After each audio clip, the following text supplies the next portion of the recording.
وجد نور سيدنا محمد صلى الله عليه وسلم من أن يخلق آدم.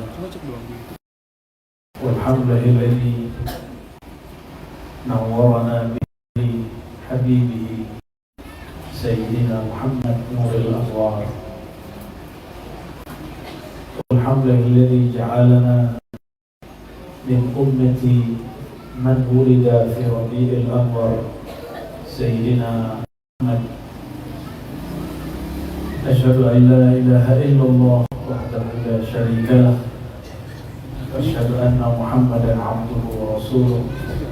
اللهم صل وسلم وبارك على هذا النبي الكريم.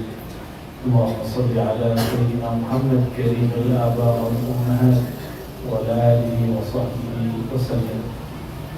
اللهم صل على سيدنا محمد الفاتح لما أغلق والخاتم لما سبق ناصر الحق بالحق والهادي إلى صراطك المستقيم وعلى آله حق قدره ومقداره العظيم.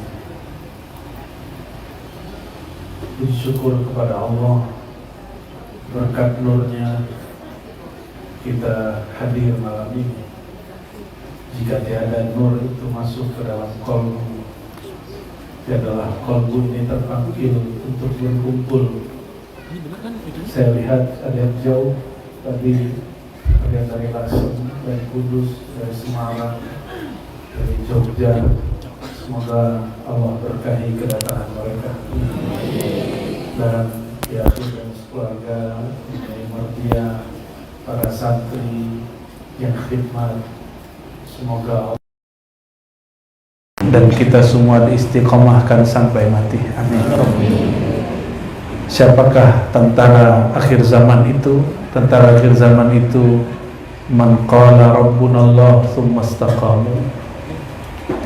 Orang yang mengatakan Rabb kami Allah, lalu mereka berusaha untuk istiqomah, tidak memastikan dirinya pasti orang baik, tapi dia selalu berusaha menjadi orang baik.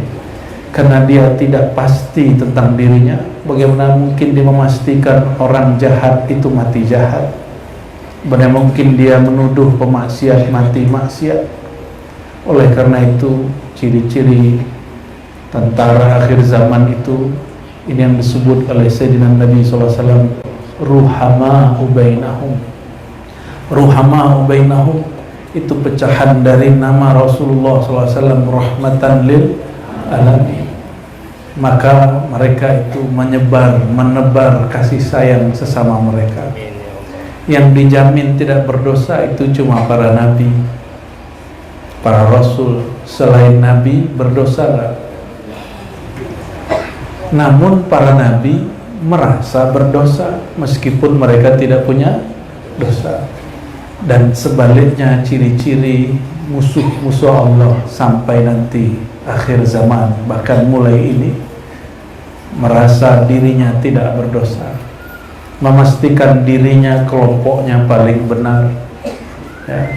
Ini hati-hati, ini mulai muncul orang-orang yang memastikan kelompoknya paling benar, manhaj ajarannya paling sahih, paling keren. Nah, kita berhati-hati untuk hal seperti ini, karena itu bagian daripada ya, al-ujub wal kibr, ya. Dan itu si penyakit kolbu, ya. Semoga salawat dan salam senantiasa tercurah kepada Sayyidina Muhammad SAW. Beliaulah Al-Fatih lima ughliq, pembuka hati yang tertutup, pembuka alam semesta. Alam tadi tidak ada, Allah buka dengan nur Sayyidina Muhammad Al-Fatih lima ughliq. Karena Allah membuka dengannya, Allah pun akan tutup dengan orang yang manismuhu ismu Muhammadin, dengan pewaris yang nanti juga akan menebar nur Sayyidina Muhammad Sallallahu Alaihi Wasallam. Bayangkan kalau ibu-ibu bapak ini punya kunci rumah, berarti pemilik rumah, bukan? Benar. Yang punya kunci mobil pemilik mobil atau tukang parkir? Yang mana? Kalau Pak Kiai ini, kami ini sama-sama muda, cuma beliau lebih tua dikit mukanya. Umurnya juga lebih. Ya.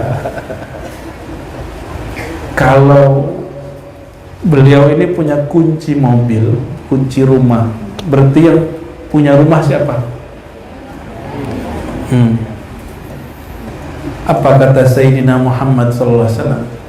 Biyadi mafatihul jannah. Pegang ini malam ini, ya.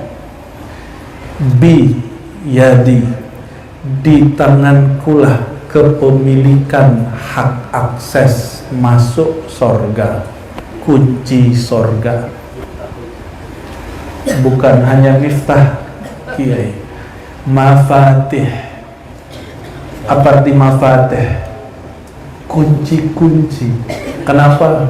Karena pintu sorga itu samaniyah, ada 8 itu pintu besar. Itu pintunya menandakan kelas orang yang masuk. Ini orang ahli apa ini? Maka ada 8 derajat. Ya, itu yang disebut dalam syair tadi, dalam sholawat tadi. Ya Rafi asyani wad daraji, ya Rasulullah, salamun alaik. Gimana tadi? Ya Rasulullah, salamun alaik, ya Rafi asyani wad daraji, arfata ya jirat al-alamin, ya muhailal judi Nanti nggak usah menyinggung yang ini apa. Nasi lembongnya kiriman karena sini banyak. Kita nggak ada urusan sama mereka, urusan kita banyak. Ya, yang penting mahabbah. Ya. Ya Rafi'a sya'ni, wahai yang tinggi halnya, keadaannya, wadaraji, dan derajatnya. Ya, derajat tertinggi di surga itu milik yang punya surga. Yang dikasih kepemilikan surga, yang dikasih kunci surga, dan itu Sayyidina Muhammad Sallallahu Alaihi Wasallam. Ya. Tadi Kiai bisik-bisik, tapi bisik-bisiknya boleh disampaikan. Jangan bahas-bahas konflik nasab. Oh, itu saya sepakat. Ya. Kenapa? Urusan kita banyak. Urusan kita, ilmu yang belum dibahas banyak. Kalau ada yang bahas-bahas nasab, alhamdulillah, tugas kita selesai di satu bab, ya. Tapi benar salahnya kita serahkan kepada Allah, ya. Dan ini sholawat bahas nasab, Kiai. Sholawat Ya. Walana khairul anami abu wa aliyul murtada hasabu, ya. Wa illa sibtaini nantasibu nasaban ma fihi min dakhan, gitu ya. Kam min imamin ba'dahu khalafu minhu sadatun bidha urifu. Tapi kalimat sebelumnya lebih menarik. Na'riful batha wa ta'rifuna. Na'riful batha, kami tahu si batha. Tahu batha? Apa itu batha? Ini selama ini mendengarkan syair salawatnya, ngerti nggak? Coba bahasa Arabnya ngertos nggak gitu? ngertos. Ya. Gitu bahasa Jawanya, ya. Apa itu batha? Batha itu satu tempat menjelang ke Mekah, Nabi Muhammad SAW kalau berangkat dari Madinah mau ke Mekah, gak jauh dari situ ada satu tempat namanya apa kata Al-Imam Dibai, na'riful Batha wa ta'rifuna, kami ini kenal tempat yang dulu Sayyidina Muhammad SAW ketika salaman ya, itu tangannya dipegang oleh para sahabat, dan sahabat-sahabat semua merasakan nur Sayyidina Muhammad SAW. Itu batu-batu baca salam ke Nabi, pohon-pohon baca salam ke Nabi. Coba orang Gunung Kidul disalamin Gunung Jati, kabur. Makanya nggak boleh jadi Nabi ya. Karena baru disapa Gunung Jati, pohon jati sudah halu, sudah takut. Wa ta'rifuna, itu tempat juga kenal sama kita. Wa Safa wal baitu ya'lafuna, Safa dan Marwah al-bait ya, Baitul Haram itu kenal kami, ya'lafuna, dan mesra dengan kami. Ini kok bisa kalimat begini halu nggak? Kami kenal dengan Batha, satu tempat, dan dia juga kenal kepada kami. Emang tempat kenal sama kita, Pak? Hah? Serius? Jadi banyak ajaran kepercayaan sebenarnya itu secuil dari ajaran Sayyidina Muhammad SAW yang kemudian dikembangkan tapi kurang berdalil. Itu aslinya ajaran Sayyidina Muhammad SAW. Apa itu? Ruh itu macam-macam, bertingkat-tingkat. Ada ruh yang murni, disebut Ar-Ruh Al-Qudusi, bukan Roh Kudus, beda. Ar-Ruh Al-Qudusi. Ar-Ruh Al-Quds itu yang ditiupkan Allah kepada tubuh ini, kepada manusia, sehingga manusia yang bernama Sayyidina Adam berhak mendapat sujud dari malaikat. Bayangkan malaikat sujud ke Nabi Adam, ngeri gak tuh? Halo, ini keturunan Nabi Adam, Pak, keturunan yang disebut Darwin. Manusia itu dari kera. Ini manusia yang kera apa manusia Adam ini? Adam ya? Yakin. Yakin. Haqul yakin. Lagi rame haqul yakin.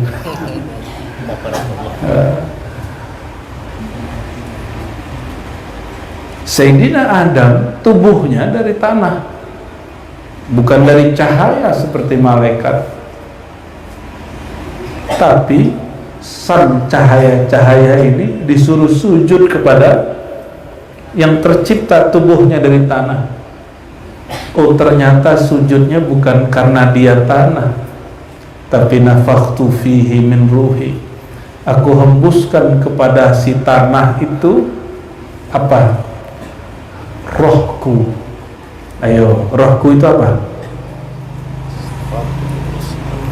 Rohku, bukan hembusanku, bukan zatku. Hembusanku tapi bukan zatku. Jadi jangan salah. Ini banyak yang menerjemahkan Allah menghembuskan zatnya ke dalam tubuh manusia. Berarti zat Allah pecah-pecah dong. Ya, satu di situ, satu di situ. Udah berapa orang hadir malam ini? Rohnya pecah-pecah. Itu tidak sesuai dengan maksudnya Allah Subhanahu wa ta'ala. Yang Allah hembuskan apa? Makanya kami di Libat ya, saya sering sampaikan ini di mana-mana, ada satu kaidah yang kita sebut ya, Haikal Ma'arif. Ahad Dzatullah, Ahmad Ruhullah. Coba ulangi. Ahad Zatullah, Ahmad. Kalau pakai langgam tadi gimana? Ahad, gimana? Ya Rasulullah, gimana coba? Ahad Zatullah, Ahmad Ruhullah. Itu aja dua dulu. Nanti kalau sampai berikut suaranya sampai bukan. Dua itu intinya. Dua berikut lanjutannya.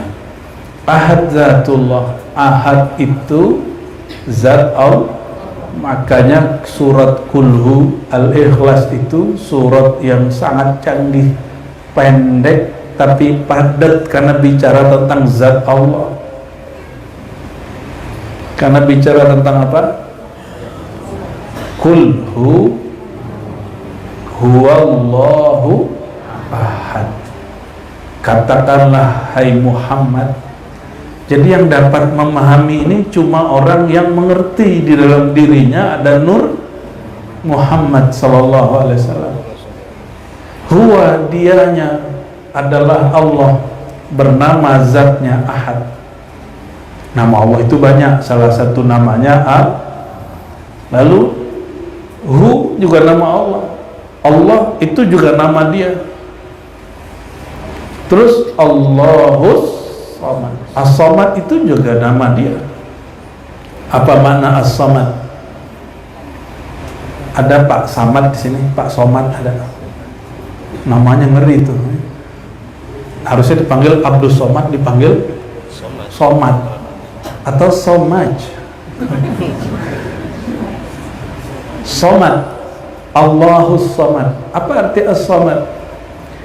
Yang dia cukup dengan dirinya, yang selain dirinya tidak merasa cukup kecuali dengannya. Paham gitu? Ya. Allahus Samad itu yang maha cukup dengan dirinya, selain dirinya Allah tidak akan pernah cukup kecuali datang kepada Allah. Itu mana As-Samad. Jadi mau punya ilmu apapun, mau punya kesaktian apapun, mau apapun yang kita punya, kalau tidak ma'rifatullah as-samad, pasti hidupnya nggak pernah bahagia dan puas. Beda. Mau itu sebenarnya paling pas itu ridho, menerima. Tapi kalau qanaah itu qina, cukup. Lebih tinggi merasa cukup atau merasa lebih tinggi mana? Ridho. Ridho itu terima apa adanya, mau senang atau susah. Karena senang susah itu jiwa. Kalau kalbu sudah bersama Allah, jiwa ikut senang. Jadi jiwa ini kapan dia gelisah? Ala bidzikrillah tatmainnul qulub. Hanya dengan menyebut nama Allah, mengenal Allah, hati menjadi tenang. Berarti selain zikrullah, tenang nggak? Kalau qalbu nggak tenang, jiwanya gelisah. Kalau orang ngaji tarekat dan pesantren Pak Kiai Akhid ini ngaji tarekat Qadiriyah Naqsyabandiyah TQN, itu kerjanya zikir bukan? Kerjanya zikir. Berarti itu pintu menuju ketenangan jiwa. Syaitan senang nggak kalau jiwa orang tenang? Syaitan ridho nggak, terima nggak kalau kalbu manusia berisi nama Allah? Masalahnya setan itu tidak hanya jin. Ada setan mukanya mirip sama kita, makannya kayak kita. Kenapa? Dia makan nggak pakai bismillah, dia minum nggak ingat Allah, selesai makan minum nggak bersyukur kepada Allah walaupun dia kiai ustaz. Ilmu cuma untuk orang lain, untuk dirinya enggak. Karena yang makan dalam dirinya bukan hamba Allah tapi syaitan, maka syaitan menyertai dia makan. Kalau syaitan sudah nyertain makan, minum, kawin, maka syaitan pun menyertainya kalau bicara. Kalau dia khotbah, setan menyertai. Dia ceramah, syaitan menyertai. Mengerikan kerjaan syaitan itu. Mumpung namanya Al-Qadiri, ini saya sampaikan berkali-kali kepada jamaah thariqah. Syekh Abdul Qadir Jilani dalam kitab beliau, apa judul kitabnya? Fathur Rabbani. Allah penyingkirullah. Kata beliau, syayatin minal insi asyaddu dararan minal jinni. Itu tidak suci. Quran suci tidak? Benar mas. Salawat suci nggak? Suci. Apa kata Allah kalau nyuruh kita baca Quran? Qara'tal Quran fasta'iz billah minasyaitonir. Jangan makan, minum, bicara, kawin, nikah, usaha kerja, engkau baca Quran pun mesti berlindung kepada Allah dari syaitan yang rajim. Jadi baca Quran itu bisa dibaca, jadi syaitan bisa baca Quran lewat tubuh manusia, tapi dia sendiri ngeri. Syaitan tuh ngerti Quran loh, jangan salah. Satu kali Sayyidina Abu Hurairah diperintahkan jaga lumbung gandum, ya, barangkali sering diceritakan di sini. Ketangkap ada yang maling. Ini Abu Hurairah sakti, coba ya. Tangkap orang, itu orang bukan manusia, itu syaitan iblis. Lalu bertubuh manusia, dia ambil tubuh nggak tahu, dia jadi manusia. Apa kata dia? Abu Hurairah, lepaskan aku ajarkan kamu suatu ilmu. Bacalah ayat kursi, kamu tidak diganggu oleh syaitan. Abu Hurairah belum tahu kalau itu syaitan. Karena perhatiin, setan lawan sahabat Nabi, yang ketangkap siapa? Yang kalah siapa? Setan. Berarti sahabat Nabi ini sakti mandraguna nggak? Oh sakti. Untuk lepas, dia buka rahasia. Maka laporlah esok hari Sayyidina Abu Hurairah radhiyallahu ta'ala anhu. Ya Rasulullah, malam tadi aku menangkap tiga kali menangkap selama 3 malam. Lalu di malam ketiga, ketika aku hendak lapor kepada engkau, ternyata iblis itu takut jumpa Nabi Sallallahu Alaihi Wasallam. Dengar nama Nabi jadi lari.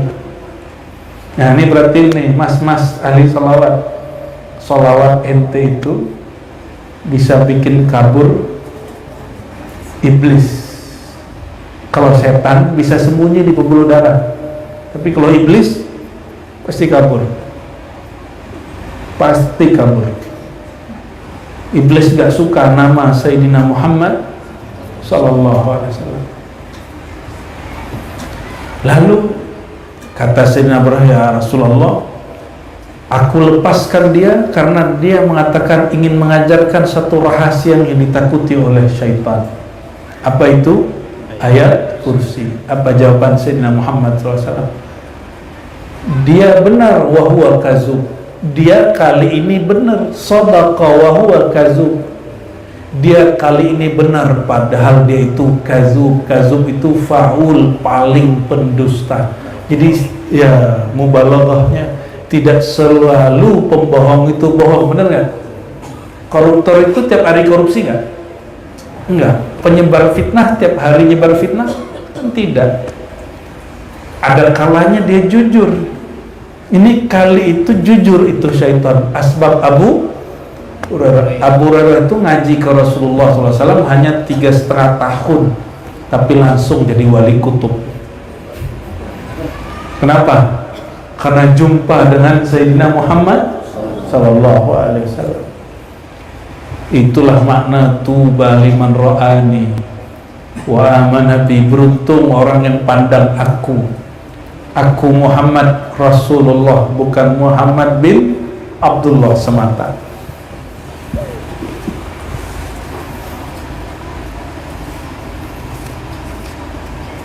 Jadi kita hati-hati, jangan sampai diri ini dirasuki oleh syaitan. Gimana caranya? Maharnya bismillah. Coba praktek minum dulu. Bismillah. Bismillah, minum dulu Pak. Modus. Bismillah.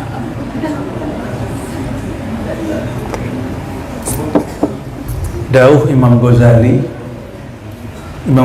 itu karyanya favorit dari gurunya beliau dan gurunya saya juga, Kiai Haji Ahmad Halwani. Itu karya-karya beliau, Ihya Ulumuddin dan semuanya itu favorit beliau. Kata Imam Ghazali, bagusnya orang makan minum tiap nyuap baca bismillah.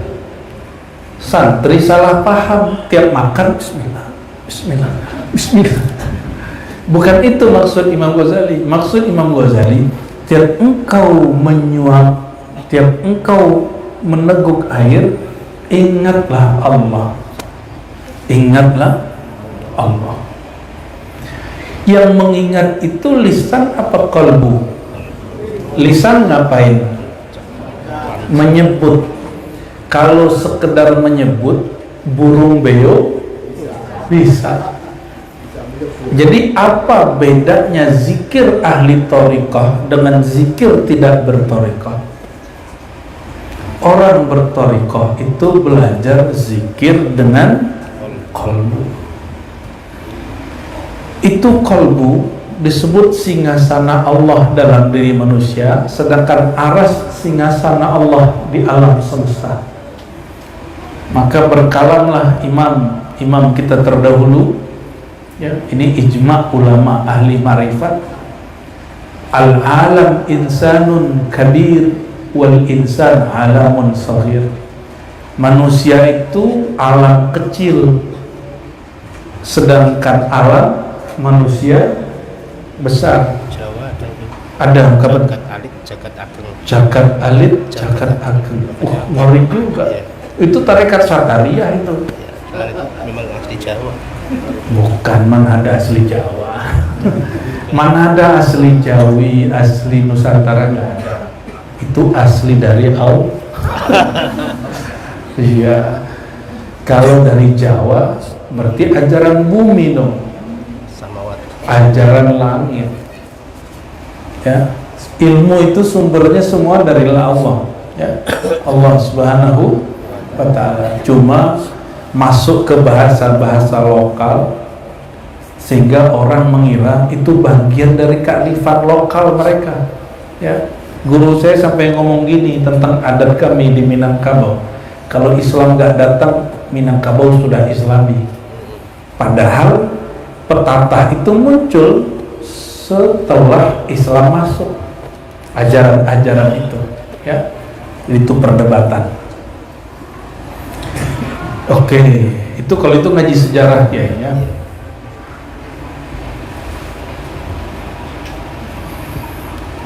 Lalu dikatakan di sini di sholawat yang dibaca tadi, kam imamin ba'dahu khalafu. Setelah Sayyidina Ali, lalu Hasan Hussein, betapa banyak para imam, ya, dari zuriat mereka khalafu, menggantikan.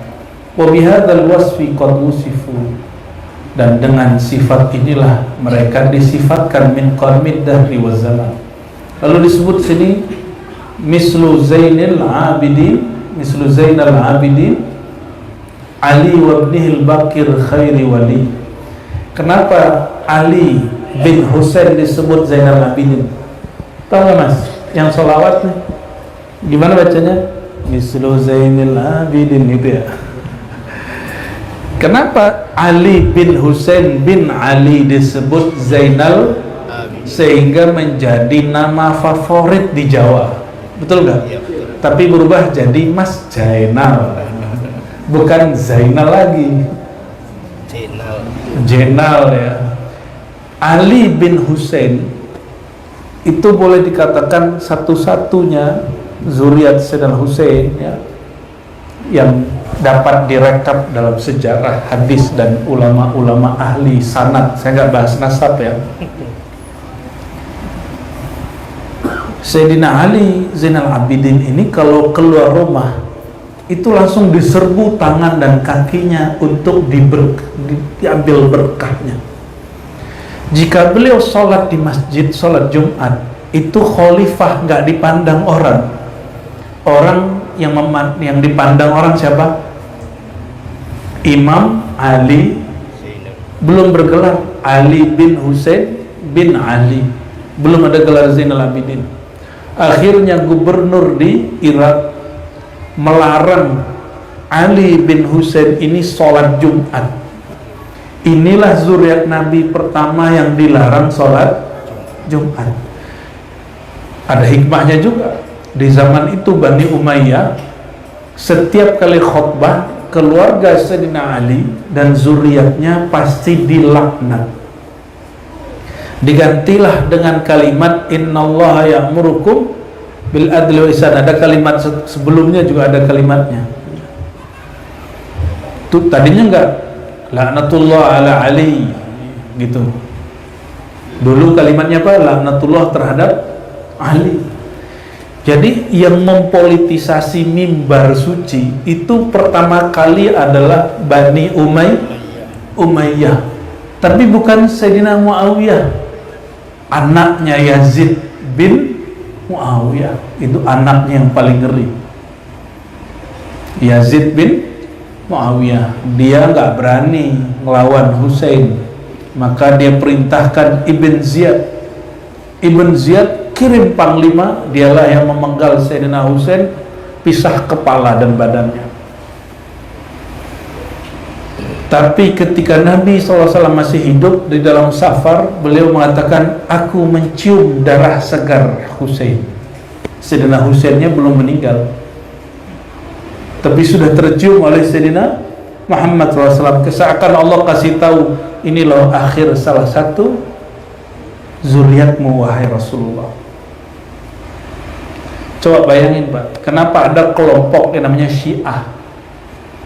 Syiah ini perasaan itu dijadikan akidah. Ini Syiah Rafidah namanya. Tidak semua Syiah ya. Kalau ada keluarga kita diganggu, kita dendam nggak? Dendam nggak? Bener. Dendamnya dijadikan iman. Ini masalah kelompok Rafidah. Kalau cuma mentafdil, melebih-lebihkan Sayyidina Ali, ahli hadis banyak begitu. Ahlu sunnah ada begitu. Imam Daruqutni, Imam Tabari mengatakan Ali afdal min Utsman. Itu biasa. Dan dia tidak keluar dari ahlus sunnah. Karena ilmu tentang sahabat mana yang paling mulia itu buatan ulama, bukan dari Nabi Muhammad SAW. Lebih mulia Abu Bakar apa Umar? Abu Bakar. Nah, itu doktrin ahlu sunnah yang paling resmi. Abu Bakar, Umar, Utsman, Ali. Betul gitu ya? Tapi di Maroko ada Sidi Ahmad Al-Ghumari mengatakan bukan Ali, bukan Umar, bukan Utsman, bukan Abu Bakar. Yang lebih mulia itu putrinya. Tuh aneh nggak? Nggak aneh, alhamdulillah. Kiai sih nggak aneh. Coba santrinya pasti aneh. Kata Sidi Ahmad, apa kata dia? Afdalun nas ba'da Sayyidina Muhammad SAW Fatimah Az-Zahra. Dan dia bukan Syiah, dia Ahlus Sun.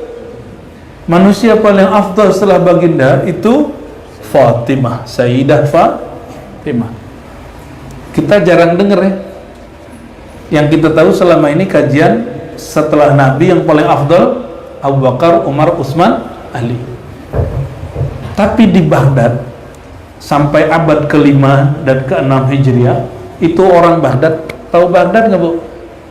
Di mana tuh? Di Parangtritis. Apa di Gunung Kidul? Baghdad itu ibu kota Irak. Irak itu di mana? Di Jawa Timur apa Jawa Tengah? Amerika katanya. Amerika. Amerika. Amerika itu di tepi jauh. Yang penting jauh gitu Amerika gitu ya. Itu di Timur Tengah, bukan di Mekah, itu bukan. Itu di timurnya Mekah, ada namanya negeri Irak. Kota namanya kota Baghdad. Di masjid lagi rame antara ahlus sunnah dan ahli syiah. Masing-masing punya argumen bahwa Imam Ali, kelompok syiah, mengatakan lebih mulia dari semua sahabat, sedangkan ahlus sunnah Abu Bakar lebih mulia dari. Ahlus sunnah pun pecah jadi 3 ya, syiah 1. Siapa yang lebih mulia? Abu Bakar, Umar, Utsman. Ada satu yang menonjol, Utsman gitu. Kenapa? Utsman bininya 2 dan dua-duanya putri Rasulullah Sallallahu Alaihi Wasallam. Loh, ada urusan apa? Urusan perbinian. Urusan perbinian jadi lebih mulia. Datanglah seorang imam namanya Abul Faraji Abdurrahman ya, Ibnul Jauzi, bukan Ibnu Qayyim al-Jauziyah. Ibnul, apa kata beliau? Kalian repot-repot amat ya. Afdalun nas ba'da nabiyina Muhammad sallallahu alaihi wasallam man kana imra'atuhu tahtahu. Man kanat imra'atuhu tahtahu. Siapa yang perempuannya boleh jadi putrinya atau istrinya, di bawahnya itu di bawah siapa? Di bawah Nabi Muhammad. Di bawah itu maksudnya pasangannya.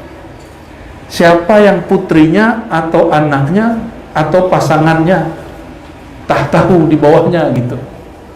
Coba cek, Abu Bakar putrinya siapa? Aisyah istri dari siapa? Oke, gadis. Sayyidah Hafsah binti Umar, itu suaminya siapa? Hafsah. Itu istri Rasulullah SAW, tapi janda. Utsman menikah dengan siapa? Ruqayyah. Terus Ummi Kulsum. Itu 2 putri ini anak siapa? Sayyidina Ali menikah sama siapa? Fatimah. Abu Bakar putrinya, istrinya Nabi, tahtahu, itu bahasa Arabnya. Umar putrinya tahtahu, di bawah Nabi. Utsman putrinya Nabi, tahtahu, di bawahnya Utsman. Ali putrinya Nabi, keturunannya Nabi, tahtahu. Akhirnya orang yang lagi debat itu, ini maksud bahasa Arabnya apa? Orang bingung sama kalimat, kan orang Gunung Kidul, orang Arab aja bingung.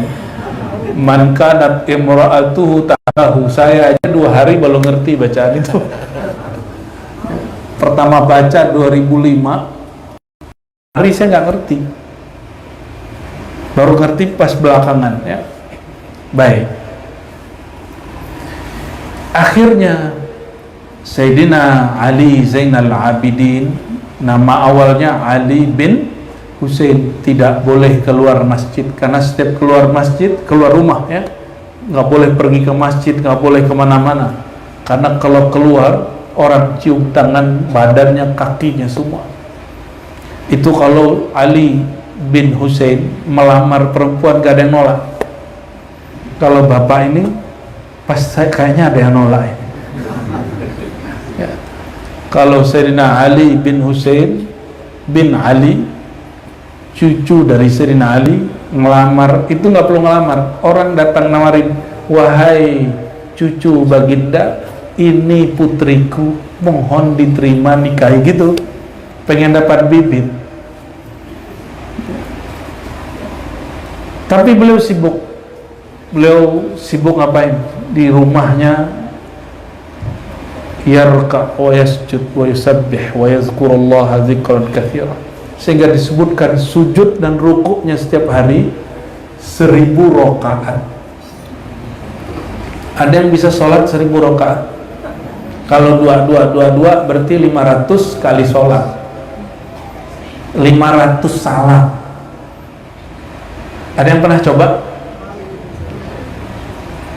Itu yang terhitung. Yang tidak terhitung kita nggak tahu. Maka diberi gelarlah beliau oleh para ulama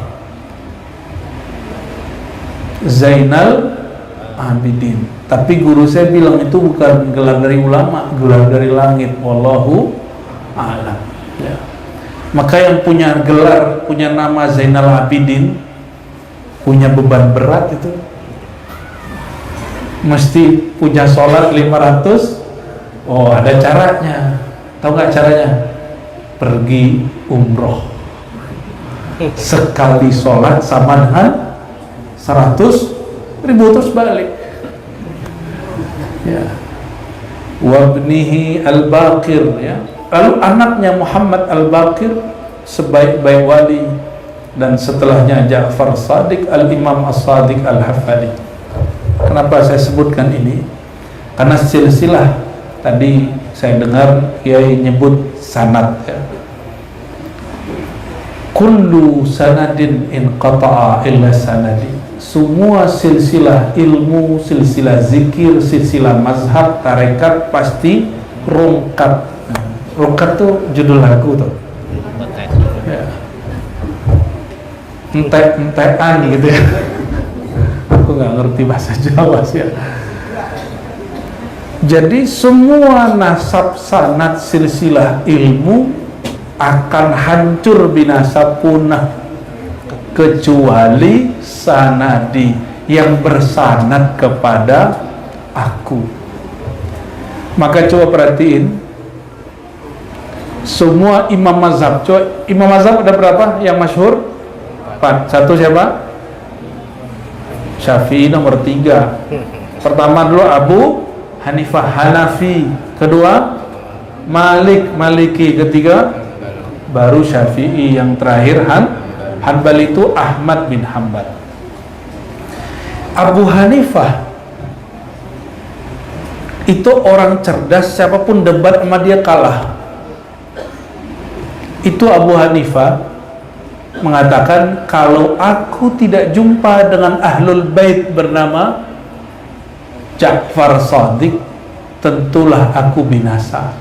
Jadi orang sombong, sok pinter. Jadi ini mohon maaf nih, nyokolain anak di sekolah-sekolah yang pintar debat, itu wajib anaknya ditemuin dengan ahli kolbu. Kenapa? Kalau nggak tersongong. Betapa banyak santri keluar pesantren sombong-sombong karena dilatih nyari-nyari kelemahan dalil orang. Namanya bahsul masail, memperkuat dalil kita, memperlemah dalil orang. Saking seringnya berbahsul masail, akhirnya nggak tahu adabnya, bahwa bahsul masail itu ada tempatnya, ada waktunya. Nggak semua tempat, nggak semua saat. Akhirnya semua orang dicari kesalahannya, padahal masih sesama ahlus sunnah. Itu Abu Hanifah kalau nggak jumpa dengan Ja'far Shadiq, maka dia jadi kiai tukang cari aib orang. Ada nggak kiai yang begitu? Nggak ada. Amin. Ada. Semoga nggak ada. Semoga nggak. Imam aja ada, apalagi cuma kiai.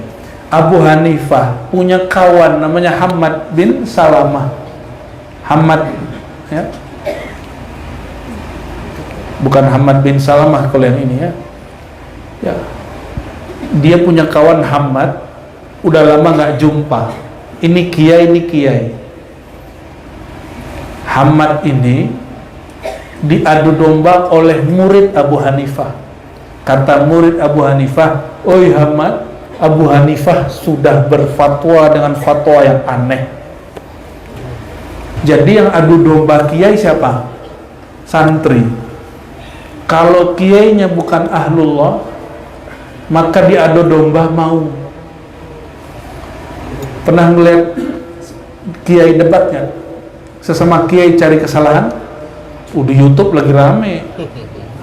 Di YouTube lagi rame Pak, ya apalagi rame-rame nasab ya, lagi rame nasib.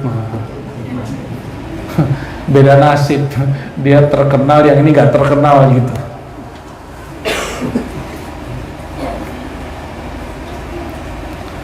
Maka saya sering tanyakan ke beberapa kawan ya, yang iri sama pedagang, pejabat atau pedagang juga. Bener ya?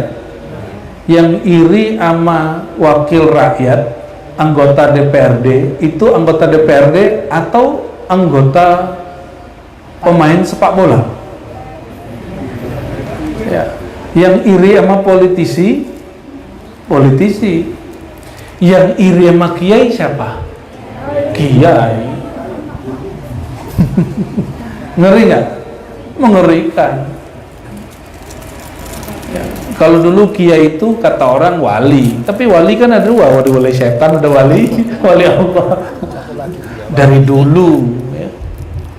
Dari dulu itu ada wali ketiga katanya, wali daya. Ini ajaran sesat kiai. Abu Hanifah kalau nggak berguru kepada Ja'far Shadiq, dia mengatakan aku pasti binasa, rusak. Imam Malik juga begitu. Imam Syafi'i berguru ke murid-murid beliau. Imam Ahmad bin Hanbali juga berguru ke murid-muridnya. Itu fikih Syafi'i yang kita pakai. Kalau dalam thariqah, coba cek thariqat Qadiriyah itu ke atasnya ke Sayyidina Ja'far Shadiq. Oh ini Syiah, bukan. Ahlul Bait zuriat Nabi itu nggak ada urusannya dengan Sunni Syiah. Ahlul Bait itu sanad. Orang Sunni, Ahlus Sunnah, orang Syiah memang memperebutkan beliau-beliau ini. Maka Ahlus Sunnah punya silsilah kepada Imam Ja'far, orang Syiah juga punya silsilah kepada Imam Ja'far. Jangan gegabah mengatakan kalau bersanad bersilsilah kepada Ja'far berarti Syiah. Enggak begitu. Karena kami dapat riwayat Sayyidina Ja'far mengusir orang Rafidah, kelompok pemuja Ahlul Bait yang berlebihan. Tarekat Naqsyabandi dan Qadiriyah wan Naqsyabandi itu kepada Sayyidina Ja'far. Tapi Ja'far itu tahukah Bapak Ibu, dia punya ibunya cucu dari Abu Bakar Siddiq, Ja'far bin Muhammad Al-Baqir. Muhammad Al-Baqir itu punya istri itu namanya Fatimah juga. Fatimah ya, binti Qasim bin Muhammad bin Abi Bakar. Berarti nih hati-hati nih kalau ada yang Syiah suka menghujat Abu Bakar. Sayyidina Ja'far imam keberapa? Ali, Hasan, Husain, Ali Zainal Abidin, Muhammad Al-Baqir, Ja'far. Berarti imam ke-6. Imam ke-6 ini darahnya campuran antara Abu Bakar dan Ali. Dari sisi ibu cicit Abu Bakar, dari sisi ayah cicit Sayyidina Ali. Tapi kenapa tarekat Naqsyabandi lebih sering menggunakan sanad silsilah kepada Abu Bakar? Itu pintar-pintar politik tarekat. Di zaman itu Abbasiyah, mereka benci dengan Sadah Alawiyah, maka mereka menyebutkan sanad Sadah Siddiqiyah, Abu Bakar As-Siddiq. Apa beda zikir Qadiri Naqsyabandi? Kalau Qadiriyah ini zikirnya pakai hentakan, la ilaha illallah gitu ya. Tapi tidak sekedar hentakan lisan, yang dihentakkan kemana? Ke dalam kalbu. Ini kabar gembira. Sayyidina Muhammad SAW mengatakan ini kabar gembira untuk orang yang mengamalkan thariqah. Karena zikir seperti ini hanya ada di thariqah. Saya sudah belajar macam-macam mazhab dan aliran, hanya orang thariqah yang amalin ini. Apa kata Sayyidina Muhammad SAW? Man qala la ilaha illallah, ya, min qalbihi aw lisanihi, ya. Siapa yang mengatakan la ilaha illallah dari kalbunya atau jiwanya, haramahullahu 'alan nar, haramahullahu 'alan niran. Allah haramkan dirinya, jasadnya dari api neraka.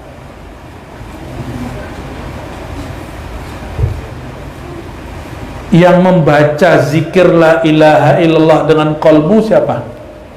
Kalau baca la ilaha illallah burung beo boleh. YouTube ada diputar tuh, zikir la ilaha illallah 7 jam non-stop. Ada gitu ya? La ilaha illallah 24 jam non-stop ada. Apakah YouTube duluan masuk surga? Maybe katanya. Maybe dong, kayak orang Jawa, maybe gitu. La ilaha illallah itu zahirnya, syariatnya man qala la ilaha, thariqatnya min qalbihi, dibaca dari dalam qalbu. Itu thariqat, itu dalil berthariqat. Jadi kalau orang nanya apa dalil berthariqat, dalilnya Sahih Bukhari, siapa yang baca la ilaha illallah min qalbihi, dari dalam qalbu. Kalau zikir la ilaha anak TK bisa, anak PAUD boleh, tapi apakah mereka baca la ilaha dengan qalbu? Kan tidak.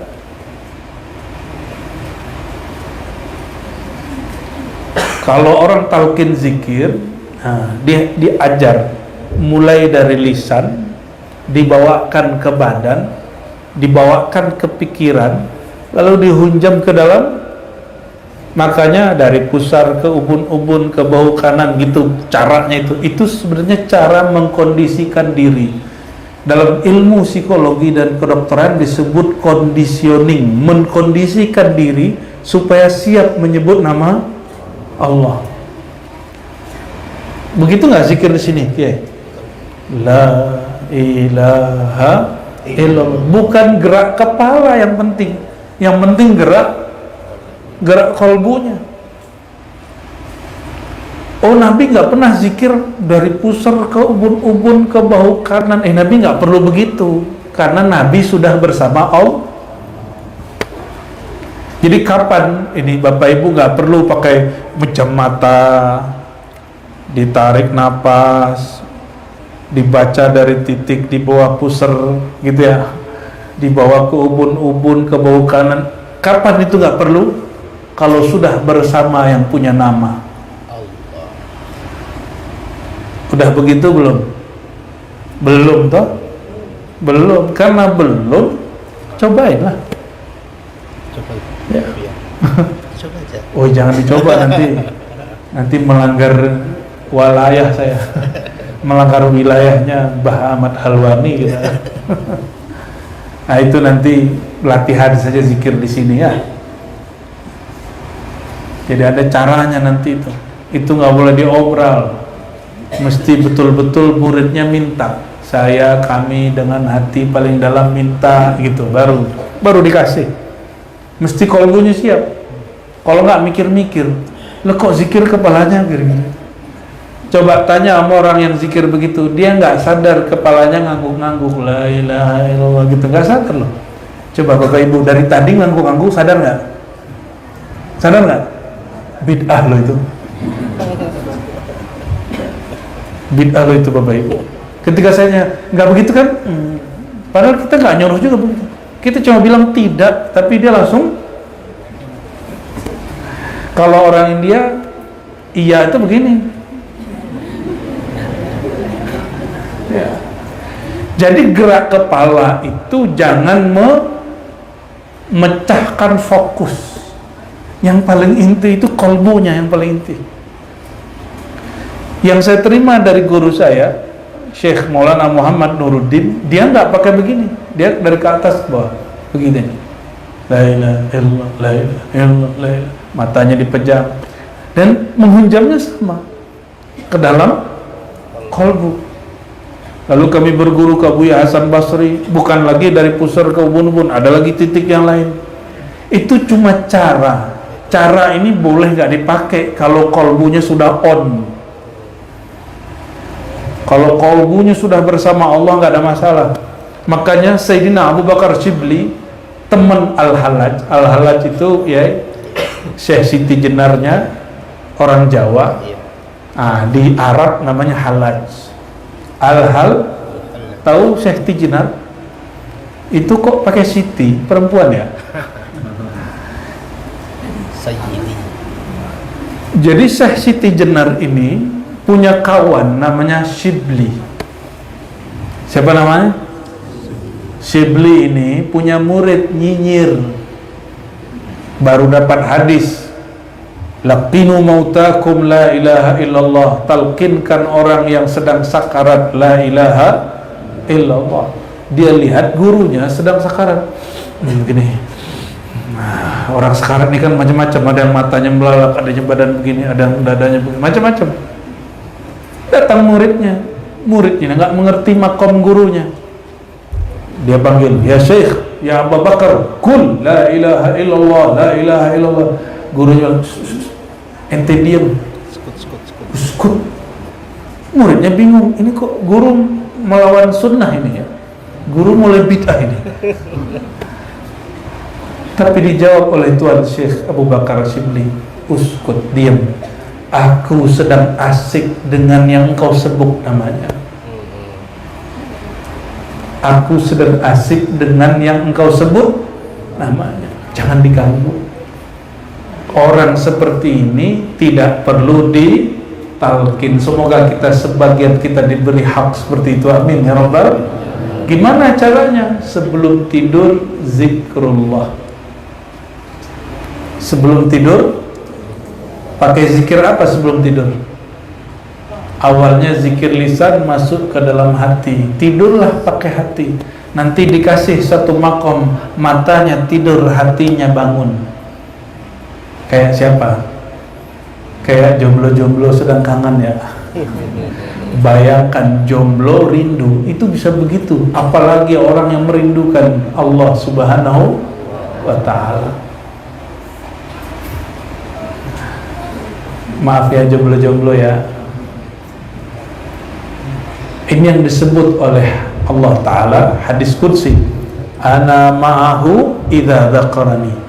Aku bersama hambaku jika dia menyebutku. Menyebutnya dengan apa? Kalau menyebutnya ada lisan, maka berkat turun. Kalau nyebutnya dengan kolbu, tenang turun. Kalau nyebutnya pakai sir, ilmu turun. Jadi cara nyebut itu ngaruh. Nah, saya tutup dengan satu hadis ya. Hadisnya agak panjang, bisa jadi sepanjang barusan. Hadisnya mungkin sudah pernah dengar, tapi penjelasannya insya Allah ada yang baru. An Tufail bin Ubay bin Ka'ab ya. An Tufail bin Ubay dari ayahnya an abihi, beliau mengatakan, ayahandaku pernah bercerita. Jadi ini ayah memberi pengajaran untuk anaknya. Kata sang ayah, wahai Ananda, dahulu aku pernah jumpa Sayyidina Muhammad SAW. Lalu aku bertanya, ya Rasulullah, inni uksirus salah alaik. Aku ini termasuk orang yang wirid salawatnya banyak. Fakam aj'al laka min salati. Kira-kira kalau aku zikir salawat, salawatku untuk engkau porsinya berapa? Ayo, Bapak Ibu, ini salawatnya untuk Rasulullah berapa setiap hari? Berapa? Minimal 5 kali gitu ya. Setiap tasyahud berarti 10 kali dong. Iya. Lumayan pelit. Masa kita ini sekali aja dikasih hadiah orang, terima kasihnya berkali-kali. Rasulullah SAW itu ngasih kita tiap detik, tiap nafas itu ada berkah dari Sayyidina Muhammad SAW. Cuma karena nggak kenal sumbernya, kita nggak berterima kasih kepada beliau. Maka Sayyidina Ubay bin Ka'ab bertanya, ya Rasulullah, berapa baiknya aku sholawat untukmu? Wiridku sebanyak apa untukmu, wahai baginda? Lalu dijawab oleh Nabi Muhammad SAW, ya, mampumu berapa? Dijawab oleh Sayyidina Ubay, bagaimana jika seperempat dari sholawat wiridku untukmu, wahai Rasulullah? Lalu kata baginda SAW, oh itu bagus, tapi kalau lebih banyak itu lebih bagus. Nabi melihat Sayyidina Ubay ini hobi beramal, maka dipush, didorong terus naik, dimotivasi terus. Oh udah, kalau begitu 50%, kalau tadi seperempat 25%, kalau gitu 50%. Kata Nabi, oh itu keren, tapi ente sekelas kamu mesti lebih banyak. Maka dikatakan sulusain, 75% juga yang baginda. Itu bagus, tapi sekelas kamu lebih banyak dari itu lebih baik. Akhirnya dia mengatakan, baik wahai baginda, aj'al salati kullaha lak, aku jadikan semua wiridku salawat kepada engkau sallallahu alaihi wasallam. Kalau zikir, misalnya zikirnya 1000, seperempatnya berapa? 200. Kalau setengahnya, 2/3-nya, 70%-nya 750. Kalau fullnya 1000. Yang berzikir 1000 sehari, lalu siangnya 1000, malamnya 1000, nama imamnya Abul Mawahib Asy-Syadzili. Siapa nama imamnya? Siang 1000, malam 1000. Itu beliau hari-hari merasakan jumpa rohaninya dengan Nabi Muhammad SAW. Ya. Beliau pernah mengatakan, Allahumma salli ala Sayyidina Muhammad al-bashar la kal-bashar. Ya Allah, sampaikan salawat kepada Sayyidina Muhammad, manusia yang lain dengan manusia biasa. Itu langsung mimpi baginda. Kata Nabi, ghafarallahu lak, asbab kamu berkata seperti itu, Allah ampuni dosamu. Ya, itu ada di Simtidurur ya, basyarun la. Jadi setiap orang baca basyarun la kal bashar, Allah ampuni dia. Apalagi Al-Fatih lima uliq wal khatim lima sabaq, itu ghafarullah aja baca. Ya. Terus itu secara angka, kalau pakai ilmu zauq rasa, karena ini judulnya apa ngaji kita? Ngaji roso ya, ngaji rasa. Rasa itu zauq, nyampe di Jawa jauh. Kalau pakai rasa itu baru tumbuh kalau kenal. Udah kenal muncul cinta, kalau ada cinta muncullah rasa rindu. Orang rindu itu pakai jam-jaman atau jamnya nggak ada batasnya. Gimana? Cinta itu terbatas ya. Jadi setiap jam 7 aku rindu gitu ya. Emang begitu? Emang rindu ada jam-jamnya? Kan enggak. Maka kalau mengikuti rasa, jika zikir sholawatnya baru pada lisan, maka orang itu akan sibuk dengan angka. Itu yang disebut rubu', keberkahannya 4/4. Berapapun banyak dia sholawat, dihitungnya 1/4, karena dia baru lisan. Ini penjelasan zauqnya nih, tafsir syarah isyarinya. Kalau dia sudah mulai bersolawat dengan kolbunya, kolbunya mulai solawat, lisan membaca, kolbu menyertai kerinduan, maka dihitunglah itu nisf, setengah, 50%. Apa ciri-cirinya? Itu yang dijadikan pembukaan dalam syair-syair ya. Setiap perindu kalau disebut namanya maka mengalirlah air mata. Setiap yang rindu kalau disebut nama kekasihnya nangis nggak? Nangis ya? Bapak pernah rindu nggak Pak? Ya. Kalau Pak rindu langsung ngudut ya. Kalau ibu ini rindu air matanya langsung ngalir. Gak pernah jumpa Nabi Muhammad. Kenapa kalau salawat bisa nangis?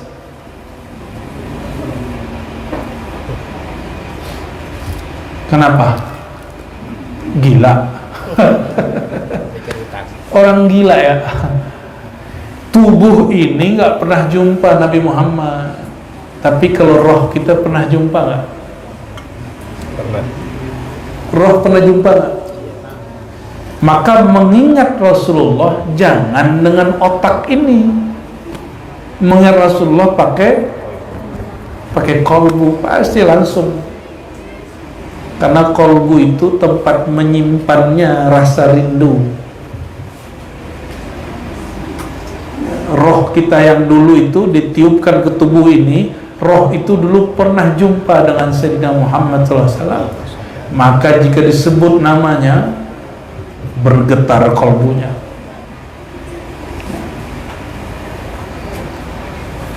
Jadi kalau orang menyebut bersolawat kepada Nabi dengan kolbu, itu walaupun dia baca sekali, itu sama dengan orang baca dengan lisan dibawa. Dihadir rasa rindu kepada Sayyidina Muhammad SAW itu sekali setara dengan sehari semalam dengan lisan, tapi kolbunya nggak ikut. Orang solawat nggak pakai kolbunya diberkahi. Maka artis-artis itu ikhlas gak ikhlas diberkahi zahirnya, dompetnya nggak pernah kering. Ya, pasang di YouTube, ya, viewernya banyak, nanti dapat poin, dapat dolar dia. Karena dia mengharumkan Nabi Muhammad SAW dengan lisannya, dengan musiknya, dengan gendangnya, maka Allah akan berkahi dompet-dompetnya. Orang yang membaca nama Nabi Muhammad SAW dengan kerinduannya, Allah ruang kolbunya dengan nur. Bagikan nur yang Allah bagi ke dalam ruang-ruang kolbunya. Itu yang bikin muridnya kemudian nyaman kalau zikir, karena nggak dapat pembagian gratis, senang nggak dikasih hadiah. Dan kita ini disebut Sayyidina Muhammad SAW ya, beliau mengatakan ana rahmatun muhda, aku ini rahmat kasih sayang yang menjadi hadiah untuk kita. Seorang itu dia pembagi hadiah nur rahmat Sayyidina Muhammad sallallahu alaihi wasallam, dibagi-bagi. Jadi yang dibagi mursyid-mursyid itu nur Nabi. Ilmu zikir ini, la ilaha illallah, itu lebih mulia dari langit dan bumi. Ini mohon maaf, yang punya mobil, punya motor, lebih mulia mobil, rumah, usaha, atau la ilaha illallah Muhammad Rasulullah? Bener? Mau nggak tukar sama saya? Ya, karena imannya kurang kuat. Bukan imannya kurang kuat, ma'rifatnya kurang tajam.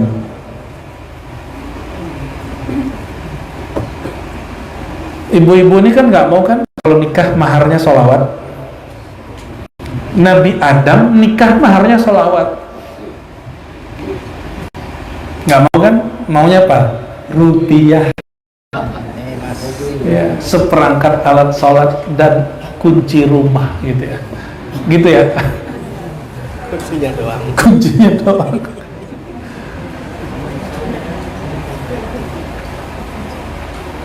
Allahumma sholli ala sayyidina.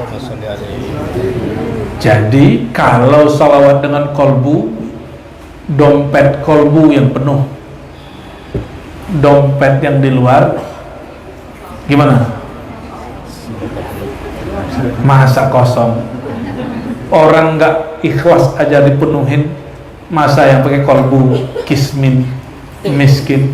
Nggak mungkin, ya, nggak mungkin. Jika orang sholawat dengan lisan, Allah kayakan zahirnya. Masa orang yang sholawat dengan kolbu, Allah miskinkan zahirnya? Pasti ngikut, cuma dia nggak kepikiran duit. Sholawat 400 supaya duitnya banyak, nggak begitu dia gitu. Sholawat 400 supaya usahanya lancar, nggak begitu. Karena sholawat itu lebih mulia dari surga. Bayangin coba, dari langit, dari bumi. Satu sholawat loh, satu sholawat lebih mulia dari langit dan bumi, dari surga, semuanya. Kenapa? Di situ ada dua nama, Allahumma lalu sholli ala Muhammad sallallahu alaihi wasallam. Ada yang lebih mulia dari Nabi Muhammad? Lebih mulia surga atau Nabi Muhammad? Benar.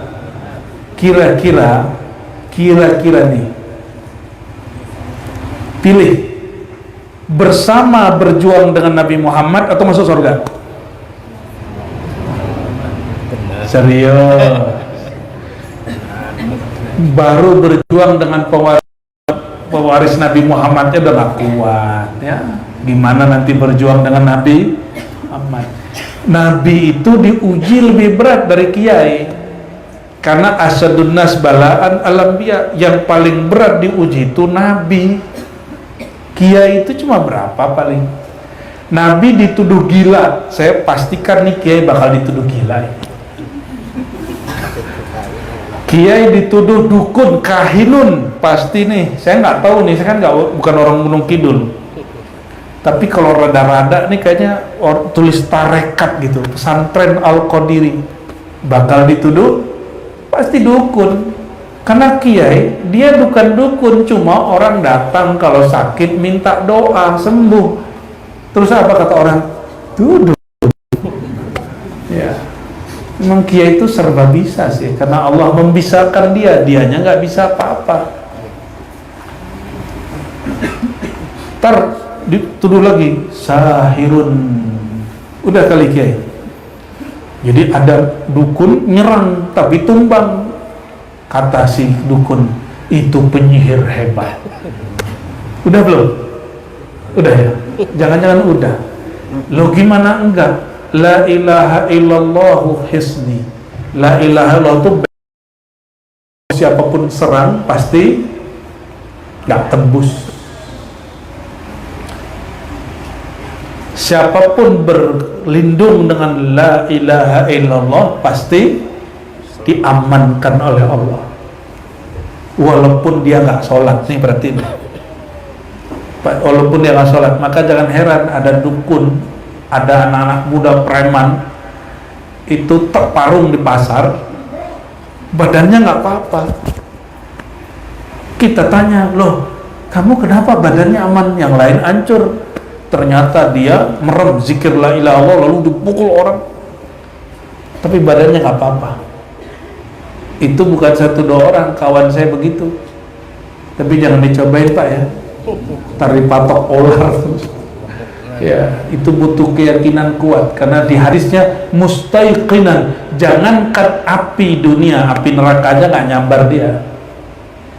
Mustaiqinan min qalbi. Tarekat itu latihan yakin. Sebagaimana kalau perlu sekolah nggak anak-anak nulis?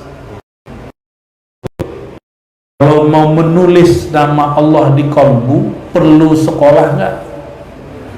Perlu sekolahnya, namanya thariqah. Ya, nama sekolahnya thariqah. Berarti buat thariqah perlu nggak? Perlu apa sesat? Perlu apa? Perlu. Udah mulai ngantuk nih ya. Masih on saya lihat ya. Masih on. Sampai subuh kayak gini.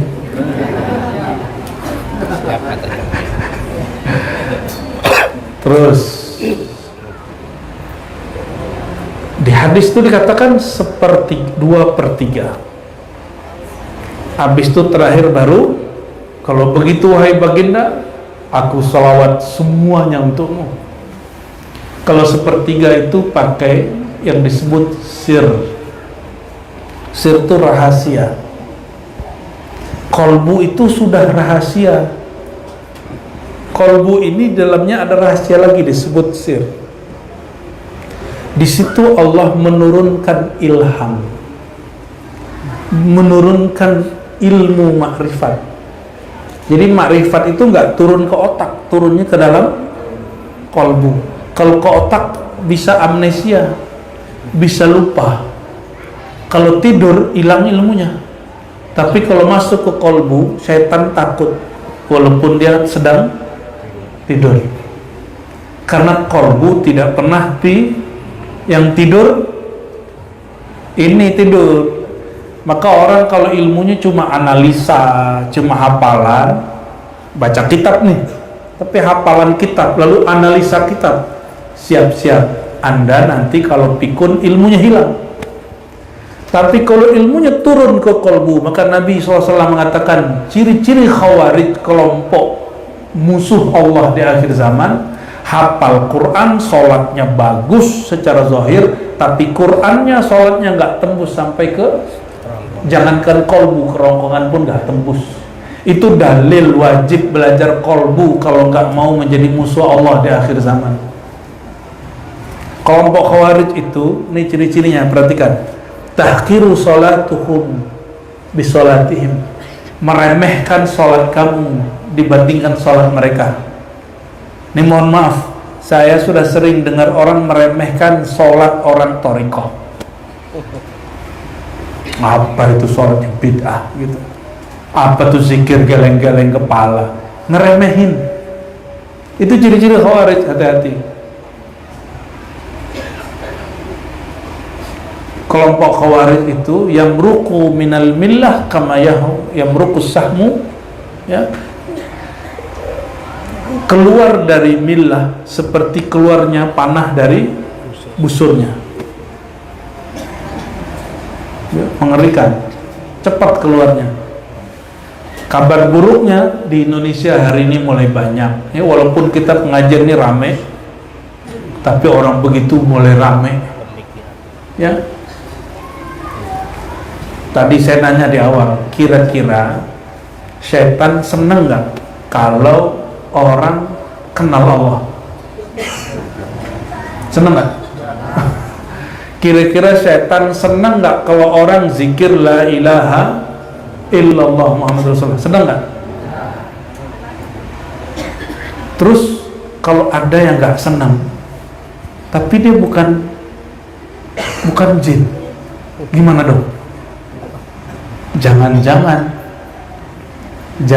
apa? Syayatinul jinni wal insi.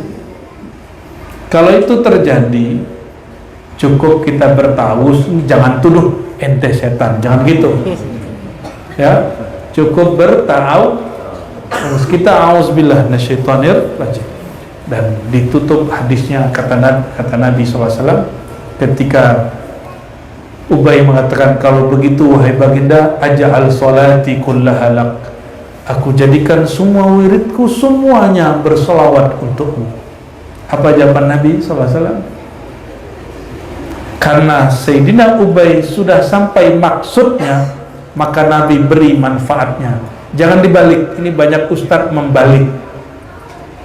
Manfaat dijadikan tujuan, tujuan dijadikan tujuan ngaji kenal Allah, manfaatnya hati tenang. Manfaat sholawat mengenal Nabi Muhammad SAW, manfaatnya rezeki lancar. Jangan dibalik, sholawat supaya rezeki lancar, itu kebalik. Ya, zikir supaya badan kita dijaga Allah, bukan. Zikir itu supaya kenal Allah, nanti badannya dijaga Allah. Nah, yang bolak-balik ini kerjaan syaitan itu, hati-hati. Jangan sampai tujuan zikirnya salah. Nah, ini yang pernah kita singgung malam tadi, ilahi antama, ya Allah, hanya engkau tujuanku, bukan rezeki lancar, bukan biar dapat jodoh, bukan biar hati tenang. Emang kalau hati gak tenang gak mau zikir? Berarti Tuhannya bernama Sang Tenang. Ya. Maka Nabi mengatakan, kalau engkau wahai Ubay berzikir, bersolawat dengan cara seperti itu, dengan tujuan yang sudah tepat, idzan tukfa hammuk, yukfa hammuk wa tughfar dzanbuk. Kalau begitu wahai Ubay, kau sudah sampai pada tujuanmu, engkau dapat dua manfaat. Apa manfaatnya?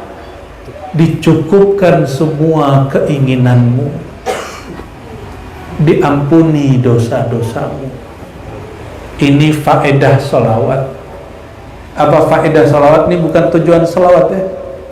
Keinginan, apa aja keinginan, mau dunia ataupun akhirat, nggak perlu minta. Dalilnya apa? Hadis Tirmizi, man syaghalani dzikri an mas'alati a'taituhu ma lam u'tiya bihi sa'ilin. Siapa yang sibuk dengan berzikir kepadaku sehingga tidak sempat meminta, nggak sempat doa, sibuk zikir, sibuk sholawat, nggak sempat doa, nggak sempat minta hajat, ukti, aku beri kepadanya malam ukti, ya, yang aku belum berikan kepada orang yang meminta-minta. Maka lebih tinggi orang ahli zikir atau meminta-minta? Lebih tinggi orang bersolawat atau yang berdoa meminta-minta? Kalau orang berdoa, sering yang muncul nafsunya.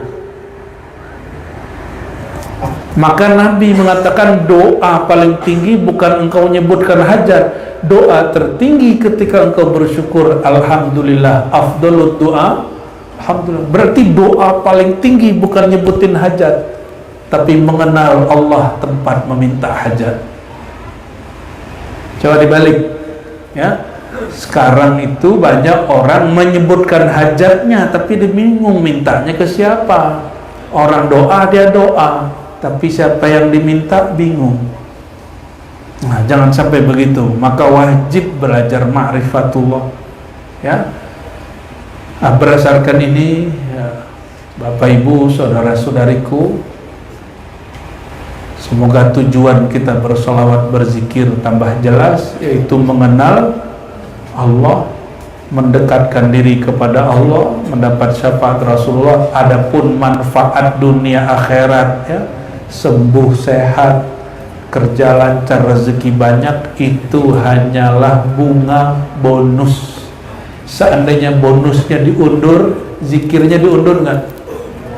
Maka ciri-ciri munafik, jika dia diundur sejenak saja bonusnya, maka dia mulai ragu, syak kepada Allah Subhanahu wa ta'ala. Syak kepada Allah dimulai dengan syak kepada guru, karena guru itu babullah qabla babin Nabi sallallahu alaihi wasallam ya.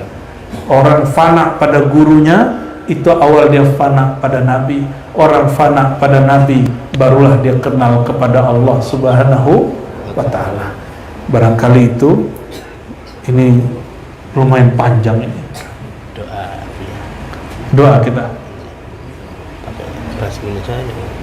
pakai bahasa Jawa. Saya nggak bisa bahasa Jawa. Oke, saya request sholawat dulu ya, Rasulullah ya. Ala Jawa.